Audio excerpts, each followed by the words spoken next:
आताच मंत्रालयामधून एक बातमी पंकजाताईंनी दिलेली आहे की त्यांच्या ओबीसी आरक्षण उपसमितीची बैठक तिथं झाली आणि त्या बैठकीमध्ये ह्या सगळ्या ओबीसी नेत्यांनी मागणी केलेली आहे की खोट्या कुणबी नोंदी किंवा कुणबी आतापर्यंत जे काही प्रमाणपत्र दिले गेलेले आहेत त्याची श्वेतपत्रिका काढावी। मराठा समाजाचा एक कार्यकर्ता म्हणून आम्ही तुमच्या या गोष्टीचा विरोध करणार नाही। तुम्ही खोट्या कुणबी नोंदी असतील त्याच्या श्वेतपत्रिका काढण्याची मागणी केली आहे, ही 100% तुम्ही कराच।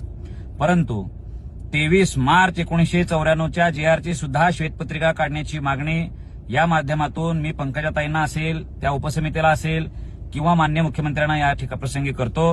कारण 23 मार्च 1994च्या JRच्या माध्यमातूनच मराठ्यांच्या हक्काचं 16% आरक्षण ओबीसीमध्ये अतिरिक्त वर्ग केलेला आहे। हे महाराष्ट्राच्या समोर ढळढळीत सत्य समोर आलेलं आहे। त्यानंतर जे आरक्षण खाल्लं गेलेलं आहे त्याही आरक्षणाची श्वेतपत्रिका काढावी। तो JR कोणत्या आयोगाच्या आधारे काढला गेला, त्यासाठी कुठल्या गोष्टींचा आधार घेतला गेला, ह्या गोष्टी महाराष्ट्राच्या समोर येणं गरजेचं आहे। सन्माननीय पंकजा मुंडेंनी त्याही संदर्भानं निवेदन करावं।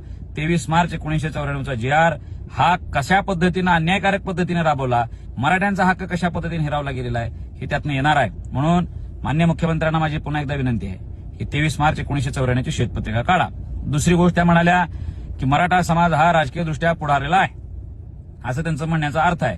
ओबीसी आम्ही राजकीयदृष्ट्या अजूनही मागास आहोत असं त्या म्हणाल्या।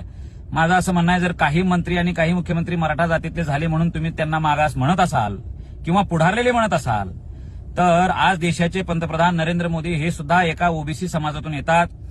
आजपर्यंत मराठ्यांचा एकही प्रधानमंत्री झालेला नाही आणि ओबीसींचा झालेला आहे।